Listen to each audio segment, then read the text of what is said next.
နိုင်ငံတွေမှာတပြည့်နိုင်ငံတွေတချို့နိုင်ငံတွေမှာဖြစ်တယ်အဲ့တော့ဒုဗိကန္တရကဆိုတာတရားတော်မှာတွေလည်းသိပါတယ်ဘုံဘုံတို့လည်းကြီးနဲ့စာအုပ်ဓာတ်တွေတွေ့အီသီယိုးပီးယားနိုင်ငံတွေမှာများငတ်မော့ခေါင်းမလိုက်တာမိဘကခလေးလေးနှုတ်တိုင်းမိဘကသေးနဲ့နှုတ်မထွက်ပဲနဲ့သေးနေမေခလေးလေးကဆိုရင်လည်းနောက်ဆုံးသေးအယိုးပြိုင်ပြိုင်နေနဲ့အီသီယိုးပီးယားနိုင်ငံတွေမှာဖြစ်နေတာစစ်တေးဖြစ်ငတ်မော့ခေါင်းမရင်ကြီးရေမိုးဘေးရေဘေးတွေနဲ့ကတ်တဲ့နေကြတာတကတ်တွေဆိုင်တာဒုဗိကန္တရကငတ်မော့ခေါင်းမတော့ယောဂါတွေဖြစ်ပြီးတော့သိကြကြကျုပ်တို့ဗမာပြည်မှာမဖြစ်ပါဘူးသူနေရာနဲ့သူနေရာတော့စားစရာတောက်စရာနဲ့ငတ်သေးတယ်မရှိပါဘူးပြင်းလို့ကိုယ့်အကူမလုပ်ချင်တော့ဒါတော့ငတ်မှာပါငတ်တာတော့မှ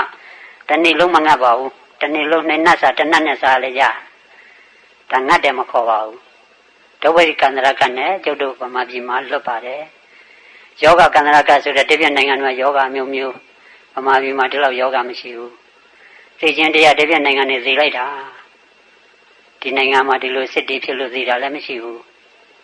အဲ့တော့ကကြီးသုံးပါလွတ်နေတယ်လွတ်နေတယ်လို့ပဲလွတ်လဲလွတ်ပါဒါသမုဒိသစ္စာနဲ့မှာပရမတ္ထသစ္စာနဲ့မှာမလွတ်ပါဘူးဒုဗိကန္တရကဆိုတာဒါကိုပြောတာမဟုတ်အဲ့ဒါပြောလို့ကကြီးသုံးပါမလွတ်ပါဘူးခုနကတော့သူများငတ်တာတွေကိုလျှောက်ပြောနေကိုမငတ်ရင်ဒုဗိကန္တရကကိုမဖြစ်ဘူးယောဂကန္တရကသူများတွေ96ပါးယောဂတွေအမျိုးမျိုးတွေဖန်ဖြစ်နေတယ်ကိုမကိုဘူးတာခေါင်းကိုက်တာဖျားတာလေးတော့ကတော့ဒီရုပ်မှာအမြဲတာသူ့ရဲ့အပေါင်းအသင်းပဲဒီရုပ်မှာရှိတာကိုဘူးတာတို့ဖျားတာတို့ဘိုင်အောင်နာတို့ဒါကတော့ရှိတာပေါ့ဒီရုပ်ရှိဒီဝေဒနာတော့ဒီယောဂတွေရှိတာပေါ့ဟိုမှာတကယ့်ကိုပဲကတ်ကြီးတွေနဲ့စိုက်တဲ့ယောဂမျိုးမရှိပါဘူးအဲ့ဒါလို့ပေါ့ဒုဗိကန္တရကတွေယောဂကန္တရကတွေသူများတွေများတကားလည်းမမျှော်လင့်ဘူးဖြတ်ခနဲ့သေးတပြုံကြီးသေးတတွဲကြီးသေး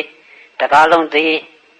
လေမြန်ကြီးတွေတခါလဲအကုန်လုံးပြုတ်ကြလို့ပင်လဲတဲ့တပြုံကြီးသေးစီလိုက်တာတွေကိုတိုင်းပြည်မှာဒီလိုသိမရှိပါဘူးရှိလည်းမရှိဘူးအဲ့တော့ဒီကကြီးသုံးပါးကြည့်နေလို့ကကြီးသုံးပါးပဲမလွတ်ပါဘူးအခုမိမိတို့မသိလည်းမသိဘူးစာဝင်နေလည်းရှိပြည့်စုံတယ်လို့ထင်နေကြမထင်မှနဲ့ဒုဗိကန္တရကဆိုတာဘယ်ကတ်ကိုပြောတာလဲငတ်မော့ခေါင်းမငတ်တယ်ဆိုတော့ဟိုရတနေ့ကဖုံဖုံဟောသလိုထမင်းငတ်တာလောက်ကိုငတ်တယ်မဟုတ်ပါဘူးနားနဲ့အသံနဲ့ကြားကြတာလေးမကြားလဲငတ်နေတာဟိုပိတ်တာပုံနဲ့သိတူတယ်နှာခေါင်းနဲ့အနံ့နဲ့ထိလိုက်တဲ့အခါမှာအနံ့လေးကိုနမ်းကျင်တဲ့အနံ့လေးမနမ်းတဲ့အချိန်ကမှ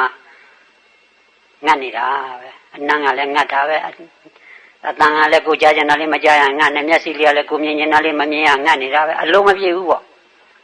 ပါးစပ်ကလည်းကိုစားကြတာလေးမစားရငတ်တာပဲကိုကြီးကလည်းထိကျင်တာလေးအထီးတွေ့ထိကျင်တာလေးနဲ့ဝှက်ချင်စားကျင်တာလေးကောင်းကောင်းလေးဝှက်ချင်တဲ့မိုးရလည်းငတ်နေတာပဲအလိုမပြေဘူးပေါ့အဲ့ဒီအလိုတွေမပြည့်သမျှအလိုဒီဟုသောတဏှာသမုဒယတဏှာဆိုတဲ့အလိုမသိမ့်သမျှတော့အဲ့ဒါဒုဗိကန္တရကကြီးပဲတာမှတ်ပါဒါမှမြတ်စွာဘုရားတဏှာဥဒ္ဒတဏှာသမနိဗ္ဗာန်ရဒိဋ္ဌိသတ္တအပယ်လွတ်တယ်တဏှာသတ္တနိဗ္ဗာန်မျက်မှောက်ပြုတယ်တဏှာဆိုတဲ့သမုဒယတဏှာဆိုတဲ့အလိုရှိသမျှဒီအလိုမပြည့်သမျှဒီကကြီးကဒုဗိကန္တရကဆိုတာအလိုမပြည့်အလိုတွေနဲ့နေတာတွေအဲ့ဒါဒုဗိကန္တရကပါပဲဗျာကကြီးသုံးပါးထဲမှာဩဒီလိုဆိုရင်ဟိုးမှငတ်မှုခတင်တာတဲ့ငါအမြဲတမ်းငတ်နေပါတယ်မျက်စိကလည်းအဆင်းကိုငတ်နေတယ်အတန်နားကလည်းအတန်ကိုငတ်နေတယ်နှာခေါင်းကလည်းပဲအနံ့ကိုငတ်နေတယ်ရသာယုတ်ကပါဇက်ကလည်းရသာယုတ်ဒီပေါ်မှာဒီရသာစားပြီးတော့နောက်တစ်မျိုးလေးစားခြင်းနဲ့ချင်းလေးစားပြန်တော့ဆက်ဆက်ကလေးစားခြင်းသူမစားရငတ်တာပဲအလိုမပြည့်တာကိုပြောလို့တာ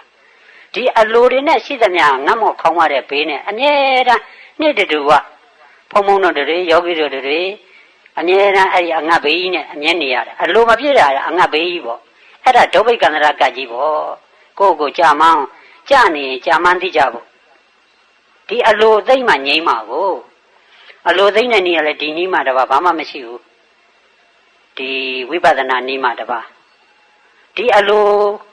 သိမ့်အောင်ဘာကိုကြည့်ရမလဲဒုက္ခသစ္စာကိုမြင်အောင်ကြည့်မှတဏှာဆိုတဲ့သမုဒယချုပ်မှ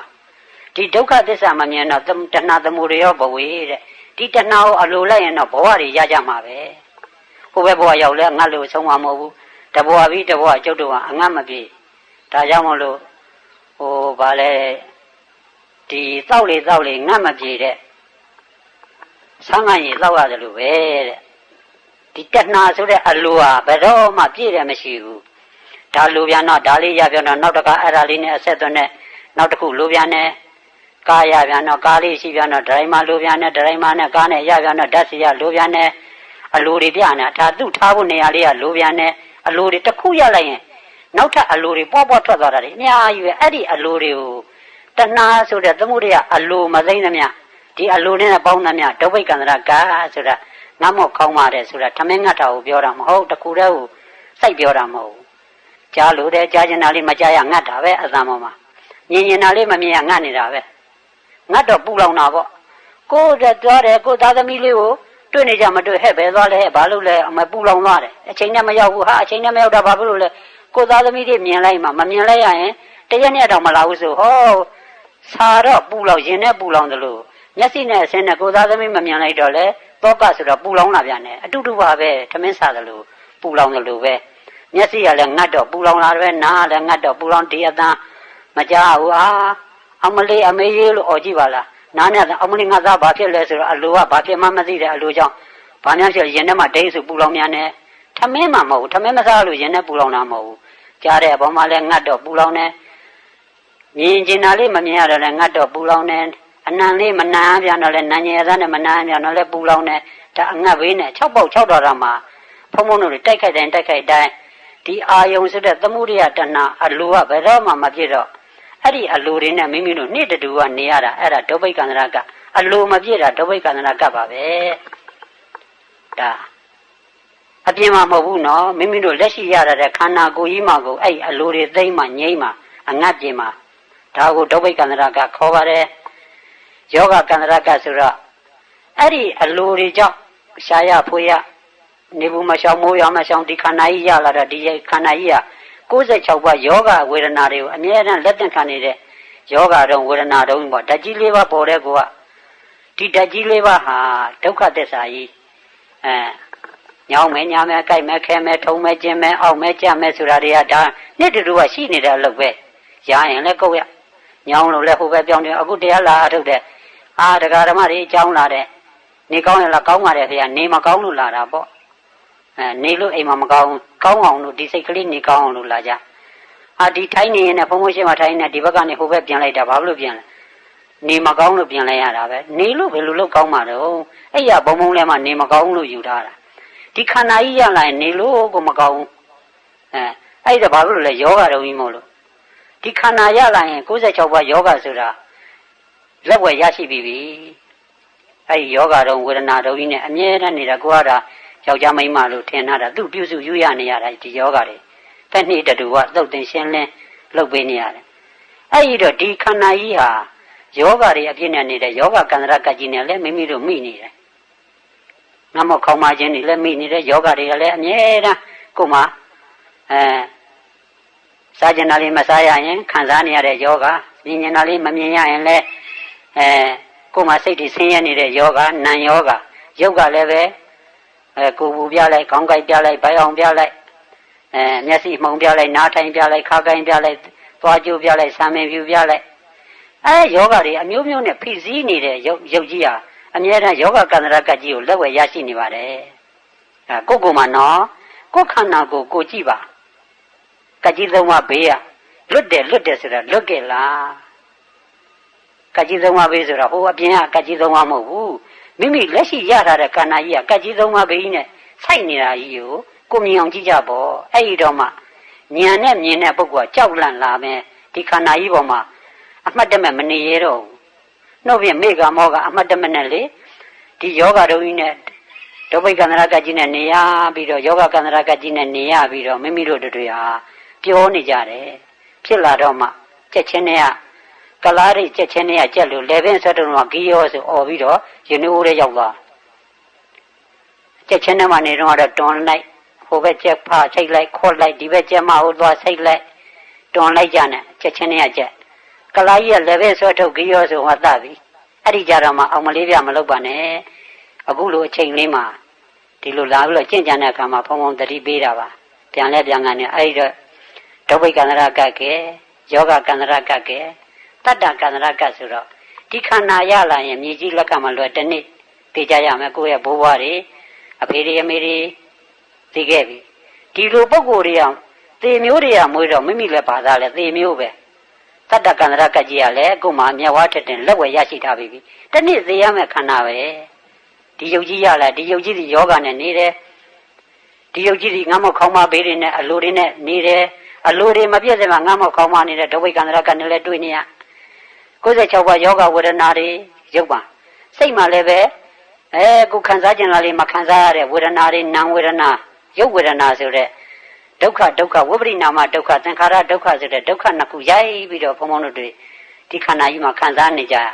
ပြကြနိုင်ကြခံအဲ့ဒါကြီးတွေမြင်အောင်ရှုဖို့နောက်ပြီးတော့လေဒီယုတ်ကြီးကအများနဲ့နေမှာမနေဘူးဗျသေရအောင်မယ်သေခြင်းတရားကိုတတ္တကန္တရကဆိုတဲ့သေခြင်းတရားကြီးကလည်းပြည့်မလွတ်ပြောက်ဘူးဒကမာကြီးတို့ဦးဇင်းတို့ဆိုရင်ဒါ60ကျော်တွေဆိုတော့နောက်အနှစ်10နှစ်အများဆုံးအနှစ်20တော့မနေပါဘူး10နှစ်လောက်ဆိုနောက်မရှိတော့ပါဘူးဘုံဘုံတို့တွေလည်းတတ္တကန္တရကတဲ့ဝင်သွားမှာပဲကကြီးသုံးရတဲ့ကဝင်မဲ့ပုဂ္ဂိုလ်ကြီးပဲအဲ့ဒီဘေးကလွတ်ဖို့အတွက်ကတော့ဟောတရားမှတပါအခြားမရှိဘူးဒီတရားဒီအိုခြင်းနာခြင်းသိခြင်းကလွတ်မြောက်တယ်လို့ဘုရားကဒီတတိပဌာန်၄ပါးသမပဌာန်အိန္ဒြေဘူဘောဇဉ်မဂ်ခင်80ပါးဆိုတဲ့မဂ်ခင်7ပါးဆိုတဲ့တရားတွေချခဲ့မယ်အဲ့ဒီကသွားလို့ရှိရင်ဟိုနာသေးဒုက္ခဘေးကလွတ်ပါတယ်မလွတ်တာတော့မှအပယ်လွတ်ရင်တော်ပြီဗျာရင်းစားရကို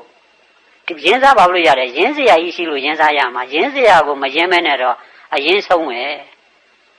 အထင်တစ်လုံးနဲ့ဆိုရင်ကိုယ်ရှိတဲ့အရင်လေးတောင်ဆုံးသွားမယ်ထင်းမနေနဲ့ဥပါဒံအထင်ပုံကြီးအဲ့ဒီအထင်ရှိသမျှအရင်ကတော့ဆုံးမှာပဲအဲ့တော့ရင်းစရာရှိတုံးမှာရင်းမှရင်းစားရမှာဒါကြောင့်ဒီခန္ဓာကြီးကိုအခုထိုင်သွားကြတယ်ဘယ်နေရာတစ်ခွက်ကောင်းတာတွေ့ဘူးလေတရားမှမတွေ့ဘူးဒုက္ခတွေနဲ့ဒုက္ခသစ္စာကြီးအဲ့ဒါကိုငါကောင်းသူကောင်းယောက်ျားကောင်းမိန်းမကောင်းမထင်နဲ့ဒီဒုဝိကန္တရကနဲ့လည်းရှိနေတဲ့အလိုတွေမပြည့်သမျှဒီယုတ်ကြီးမှာယောဂတွေကလည်းအမျက်ထူပြောနေတယ်ယောဂတွေအမျိုးမျိုးဝေဒနာတွေအမျိုးမျိုးစားရတာလည်းဝေဒနာသောက်ရတာလည်းဝေဒနာအိပ်ရတာလည်းဝေဒနာဒီဝေဒနာတက်လည်းမမြင်လို့ပါမြင်ကြောက်เสียစိတ်ကောင်းတယ်ဒါမှမဟုတ်ဝေဒနာတတိပဋ္ဌာန်မှာကြားတာဝေဒနာစားတာဝေဒနာသွားတာဝေဒနာအိတ်တာဝေဒနာယူတာဝေဒနာပေါက်တာဝေဒနာသောက်တာဝေဒနာ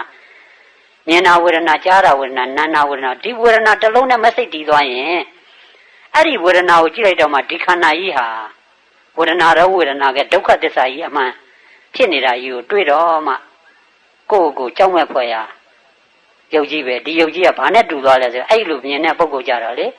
ဟိုဘုံဘုံတို့ဒီမာနလို့ပေါ့မာနနဲ့ရှင်ဥပဂုတ်တတကိုးပြိုင်တော့မာနကတခါလဲတကိုးတွေမီးတွေနဲ့လွတ်တော့ရှင်ဥပဂုတ်တရှိဘာမှမရောက်ဘူးလမ်းတော့မှလည်းချုပ်ငိမ့်ချုပ်ရအဲ့တော့ရှင်ဥပဂုတ်တခါကပန်းကျိုးကိုချုပ်ပြီးတော့ဆွဲလွတ်ပစ်ပေးတာမာနကလည်းပင်လဲရောက်တော့မာနကအမတန်တန့်ပြန့်တခါတန့်ပြန့်နဲ့နေတဲ့မာနသူ့လည်းပင်တခါလဲခွဟိုလင်းကပန်းကျိုးလဲဝင်ရောက်ခွစီကောင်မကြီးဖြစ်ဘူးလားတခါလဲကားနော်လောက်တွေတဖွာဖွာနဲ့သူ့မေးစီနာထီလို့ပုတ်တာကြီးကနှာခေါင်းပုတ်စော်တွေနာနာသူရောနာပေါ့ချုပ်လို့လည်းမရဟိုကတကိုးရှင်ကပြစ်သွင်းတာတခါတော့သူ့လည်းပဲမှာခွစီကောင်အမတန်သူ့ကိုယ်သူတန့်ပြန့်မလို့အထင်ကြီးနေတယ်သူ့ကိုယ်သူတကိုးရှိတဲ့ပုဂ္ဂိုလ်ထင်းနေတာကြီးကအခုတော့လောက်တွေတဖွာဖွာနဲ့ခွစီကောင်ပုတ်ကြီးလည်းပဲမှာဆိုတော့စားလို့လည်းမရခွစီကောင်ပုတ်ကြီးနဲ့အဲ့တော့လဲခွစီကောင်ပုတ်ကြီးနဲ့သွားတော့လဲခွစီကောင်ပုတ်ကြီးနဲ့လောက်တွေတဖွာဖွာနဲ့မနတ်ကြီးအဲ့ဒီမှာစိတ်သောကတွေရောက်စိတ်တွေဆင်းရဲနတ်ပြည်တွေတက်သူ့ဖြုတ်ဝေးပါမင်းဘယ်လိုလုပ်တာလဲရှင်ဥပဂုတ်တာလုပ်တာမဖြုတ်ရဲဘူးဗြဟ္မပြည်လေးတက်လည်းမဖြုတ်ရဲဘူးဘယ်သူမှဗြဟ္မတွေကလည်းအဲ့ဒီတော့မှမင်းသွားတောင်းမှမှာဒီရှင်ဥပဂုတ်တာရှိသွားတောင်းမှတော့မှမင်းအဲ့ဒါရမယ်ဆိုတော့မှဆင်းပြီးတော့အဲ့ဒီတော့မှလက်မိုင်မနတ်ကြီးလက်မိုင်ချရသလိုဝေဒနာတော့ဝေဒနာကအဲ့ဒီစားတာဝေဒနာသွားတာမတင်းတာတောင်းတာပေါ်မှာဘုံဘုံတို့ဝေဒနာကိုဂရုစိုက်ပြတာဝေဒနာတတိပဋ္ဌာန်ကမှာအဲ့ဒီဝေဒနာတွေ့ဟောဒီခန္ဓာကြီးမိမယောက်ျားပျောက်ပြီးတော့ဝေဒနာတော့ဝေဒနာကြီးဖြစ်သွားရင်ခုနသာယာနေတဲ့စိတ်ကလေးကဒီရုပ်ပေါ်မှာငါယုံငါကိုလို့တွေ့တာသာယာနေတဲ့မာနစိတ်ကလေးကတခါလေခွေးစိတ်ကောင်မကြီးလည်းပဲဆွဲထားတယ်လို့ဒီယုတ်ကြီးနဲ့သွားရတာဝေဒနာစားရတာဝေဒနာအိတ်တာဝေဒနာတော့ဝေဒနာကြီးဒုက္ခသစ္စာကြီးမြင်နေပါလေအဲ့ဒါလို့ကိုဖြစ်ကြရယောဂီတိုင်းဖြစ်ရတရားအဲ့ဒီတော့မှဒီယုတ်ကြီးပေါ်မှာမလို့ခြင်း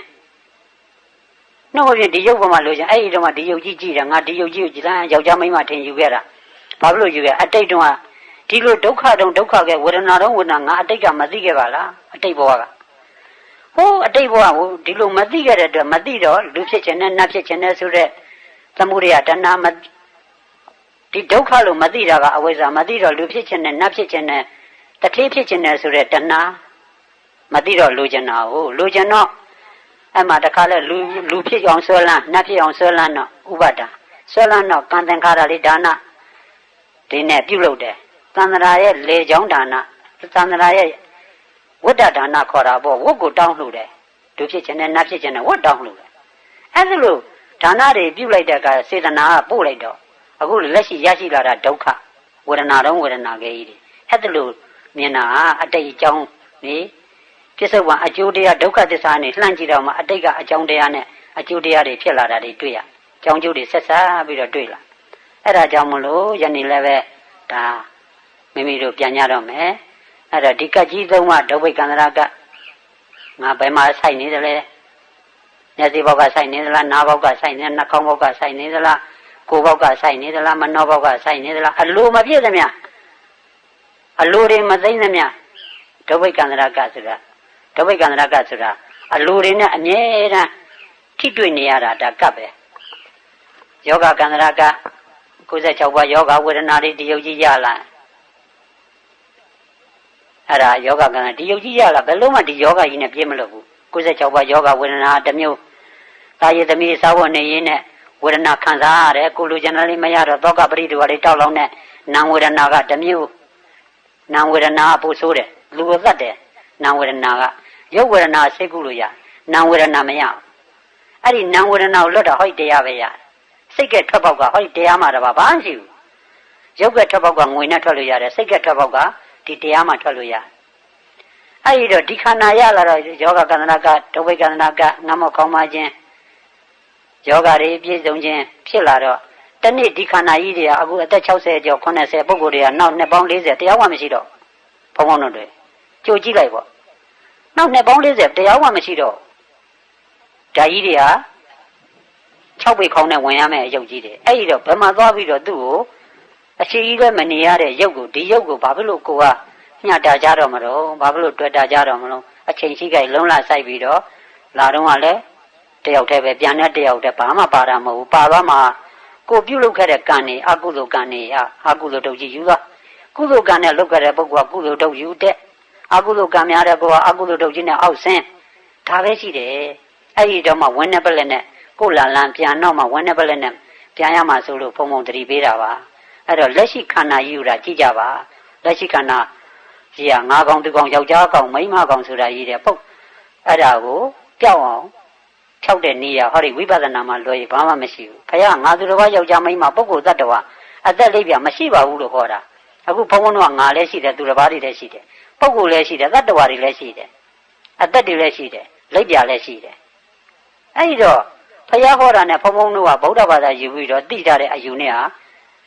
တလန်းစီဖြစ်နေပါတယ်အဲ့ဒီတော့ဘုရားအယူဖြစ်အောင်ငါကိုပြောက်အောင်ဖြုတ်ရမယ်ဒိဋ္ဌိပြုတ်ရအဲ့ဒါဒိဋ္ဌိဖြုတ်ချလိုက်ရင်ဒီခန္ဓာကြီးကယုံနဲ့နံတွေ့ရင်ဒိဋ္ဌိပြုတ်တာပေါ့အယူမကြီးအဲ့ဒါလောက်အဆင်းလောက်ကိုရအောင်ကြိုးကြိုးစားစားနဲ့အိမ်မှာလည်းအထုတ်ကြပါလို့ဒါဘုံဘုံတိုက်တွန်းရင်းနဲ့ညီကုန်းချုပ်တာပေါ့အပုတ်လို့လည်းမရဘုံဘုံကိုယ်တော်ဘုံဘုံမြတ်တာပုတ်လို့မရကျင့်မှရတယ်ခုနဥစ္စာနီမှာပြောသလိုပဲလေပြတ်တာဆေးရုံတက်ကျုပ်ဘာမှတတ်နိုင်ဘူးဆိုသလိုပဲအခုလေဒီကကြီးလုံးကဘုံဘုံလည်းကိုဒုက္ခနဲ့ကိုဟိုတကဟောဘူးပါတဲ့ဘုန်းကြီးကာရကိုလင်းရတကကြီးတယောက်ကခလေးလေးနဲ့မိမသေးတော့ခလေးလေးကမွေးကစားလေးဆိုတော့သူများရင်ထားတာဈေးရောက်ကနောက်ကြတော့ကြီးလာတော့အရွယ်လေးကမိန်းကလေးဆိုတော့အရွယ်ရောက်လာထားလို့မဖြစ်တော့ခေါ်သွားတနေ့ကျတော့သမီးလာလိုက်ခဲ့ဆိုတော့လှဲနဲ့ကုံနေအပြည့်နဲ့တင်ပြီးတော့မြို့ကိုအစိုးရဈေးသွားတော့ဘုန်းကြီးကျောင်းပေးနာရောက်တာသမီးရဲ့အတော်ပဲဘုန်းကြီးကျောင်းရောက်တော့ဝင်ဝက်ကြော့လိုက်အောင်မယ်သမီးရဲ့ဒီနွားတွေကင်တာအဖေမြန်မြန်လာနော်အဖေနွားတွေကဆိုးတယ်ကုံနေရလည်းအပြည့်နဲ့သမီးကနိုင်တာမအေးကွာသမီးကအဖေဘုန်းကြီး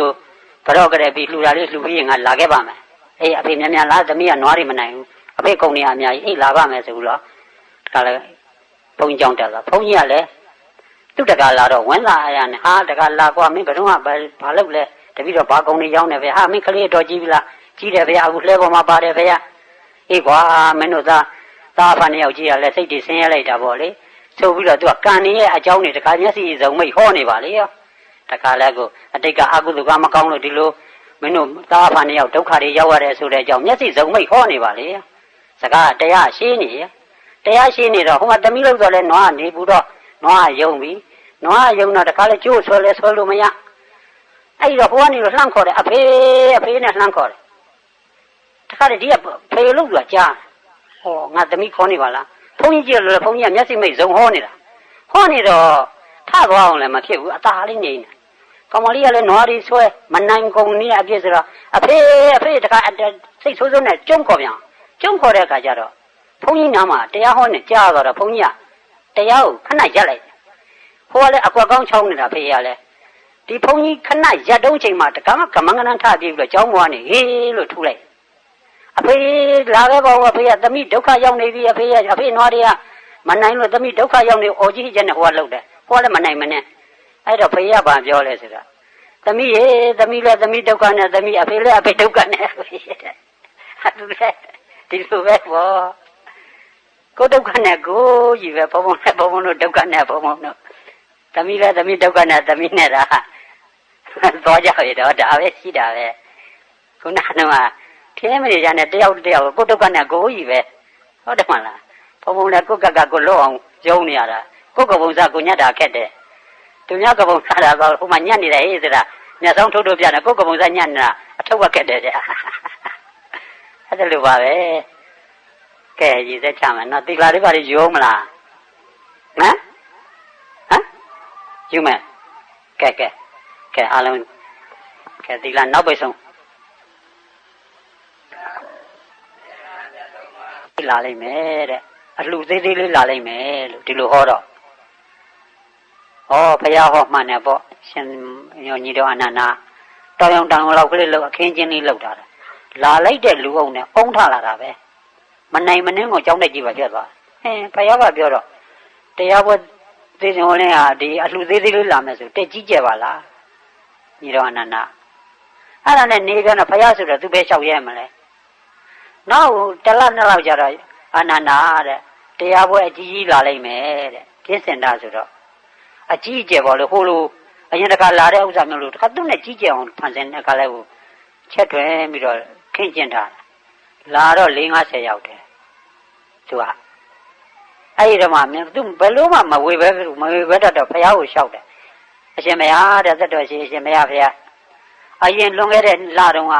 တရားပွဲအလှပွဲကြီးကျယ်လာမယ်ဆိုလို့တပည့်တော်မှာပင်ပန်းနဲ့တခါတည်းကို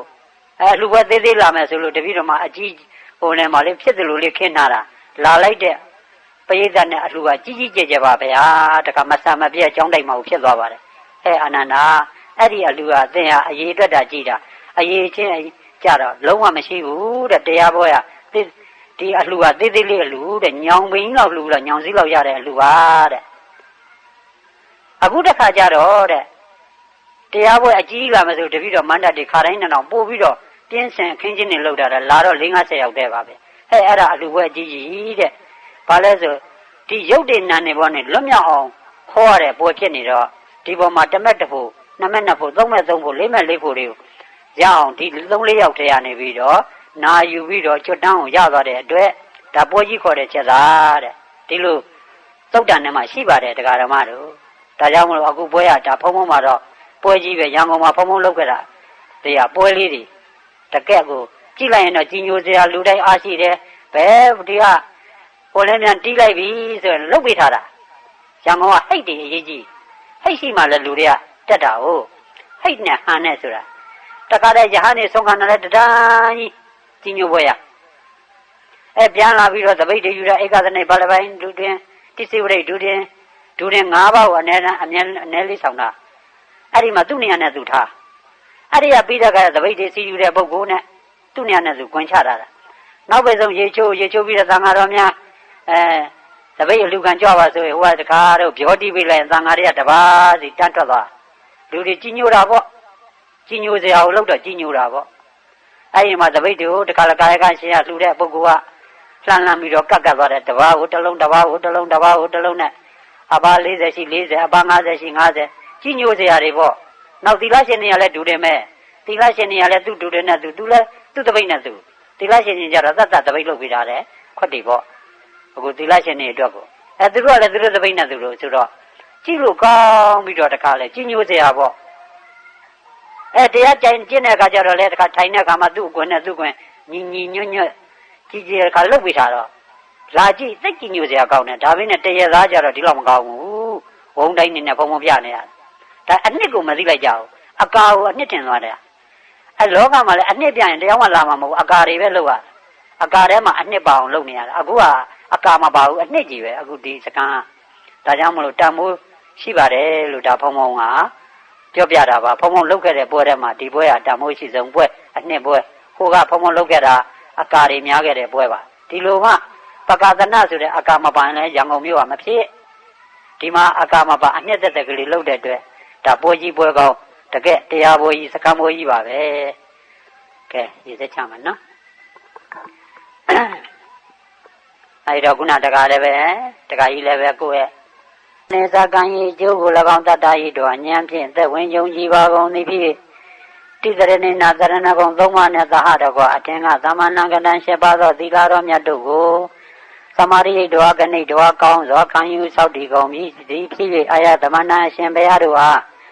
ကိုယ့်ရဲ့စကားနဲ့ခါရဏီယဘောဇနိယဒီနိဆံခဲဝဲအစရှိသူကိုလူရန်ဆက်ကပ်ပါ၏ရှင်မယားကိုယ့်ရဲ့အတွင်း၌ဘုရားတပည့်တော်မတို့သည်ခုနှစ်ရဲ့အတွင်း၌ဘုရားတပည့်တော်မတို့လည်းဒါနသီလဘာဝနာအစရှိသည်တို့ကိုကျင့်ကြံအထောက်ပါသည်ဘုရားတဖန်မိမိတို့ဒီလူတန်းရတဲ့အကျိုးအရေးဒီမိဘကတော့၎င်းရေဘကတော့၎င်းအလုံးကိုလူတန်းတဲ့ကုသိုလ်ဘာဝနာတို့သည်၎င်းယနေ့ယခုလူရန်သောကုသကံစေတနာတို့သည်အိုရခြင်းနာရခြင်းတရားခြင်း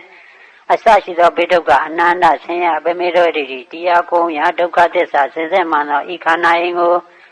အကျဉ်းချင်းဖန်ဘဝအပြန်ပြန်စီမံဖန်ဆင်းတတ်သောအဝိဇ္ဇာတဏှာဥပါဒံကံဒီဟူသောအကြောင်းရင်းမူလသမုဒယသစ္စာကိုတရင်ကဝိခမနာသမုတ်စေတာနေသရဏပရိပတ္တိပဟံဟူသောဗဟံ၅ပါးတို့ရှင်တစ္ဆပေရှားဆုံးပြလေမကြမတင်ယဟနာဖြစ်သူရ၍သမုဒယသစ္စာတဏှာလောဘနှင့်တကွ1500ကိလေသာဖော်တဲ့တို့ကိုမရသဖြင့်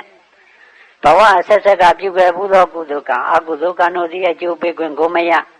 တတ္တိသမလကုန်ခန်းကြသည်ဖြစ်၍ယဟနာ၏စုရိခြင်းအခြားမဲ့၌ပဋိသန္ဓေအသင်မဖြစ်ရာခန္ဓာဝန်လက်စသိရင်အင်းကြီးဟူသောများတို့၏အထွတ်ထိပ်ဖြစ်သောအသင်္ကရတနိဗ္ဗာန်ရှိပြီးမြတ်တို့ယခုလူရန်နဲ့ကုသိုလ်ကံစေတနာကြောင့်ရလဲရောက်လဲမျက်မှောက်ပြုပါစေသာအရှင်သူမြတ်တို့ဘုရားဗန္ဓေရှင်ဘုရားဤကောင်းမှုရဖို့ဘာကကိုမာတာပိတုနှင့်စမိခင်ဖခင်တို့အား၎င်းအစရိယနှင့်စဆရာသခင်ကျေးဇူးရှင်တို့အား၎င်းဘူပါလာသာစရင်မြတ်တဲ့ပြည့်ရှင်မင်းအား၎င်းယာမယာသာသာစငရဲတဲ့ယာမမင်းအား၎င်းအိနာတကသာစနတ်တို့တဲ့တရားမင်းအား၎င်းစတုလောကပါလာသာစသာသနာတော်ကိုစောင့်ရှောက်ကြကုန်သောနမင်းကြီး၄ယောက်တို့အား၎င်းဧကတိန်သာဘွေ32ပုံ၌အဝဇရန္တနံချင်းလီကျဲစားကြကုန်သောတတေသတ္တဝါအပေါင်းတို့အား၎င်းယနေ့ယခုမိကိစ္စရေကိစ္စကိုယ့်ရဲ့အတွင်းဒါနဒီလူရန်နဲ့ကုသိုလ်ကံကိုယ်နေရာအတွင်း၌လူရန်သောသံဃာတော်မြတ်တို့ကိုလူရန်သောဒါနနဲ့တကွာရေမိအစုံတို့ကိုလူရန်သောကုသိုလ်ကံစေတနာတို့သည်လူရန်သောကုသိုလ်ကံစေတနာတို့သည်32ပုံဧကဒိဋ္ဌိဘွင်32ပုံ၌အဝဇရန္တနချင်းလီကျဲစားကြသောတတ္တဝါပေါင်းတို့ဟာ၎င်းပါစေမှအမြပေဝေငါပါကုန်၏ဝတ်သုံးရည်2သိန်း4ဆောင်အထုရှိသောမဟာပတိမြေကြီးကိုစောင့်ရှောက်သောဝတ်သုံးရည်နာမည်သည်ယနေ့ယခု1365ခုနှစ်၌ကိုယ့်ရဲ့9ရက်စခန်း၌လူတန်းရသောကောင်းမှုဘုံညကုသလတို့သည်၎င်းသမထဝိပဿနာအလုံးနဲ့တကွ9ရက်စခန်း၌လူတန်းရသောကျင့်ကြံအထုတ်ပွားများသောလုံငန်းနေသောငါမြင်တဲ့ငါသိတဲ့ငါကြားတဲ့ဟူ၍သက်သေးရ၌တိလာရလာပြီလျင်အပမရာမိမိတို့မလျော်သောအခါ၌တတိယ၍ဥရိစကတုတတ္တကောင်းလေဥရိစကတုတတ္တကောင်းလေပြပါစေသာအရှင်သူမြတ်တို့ဖရာအလုံးကြားကြသမျှအလုံးကြားကြသမျှအမြယူတော်မူကြပါကုန်လောသာဓုအလုံးကြားခြင်း အမြ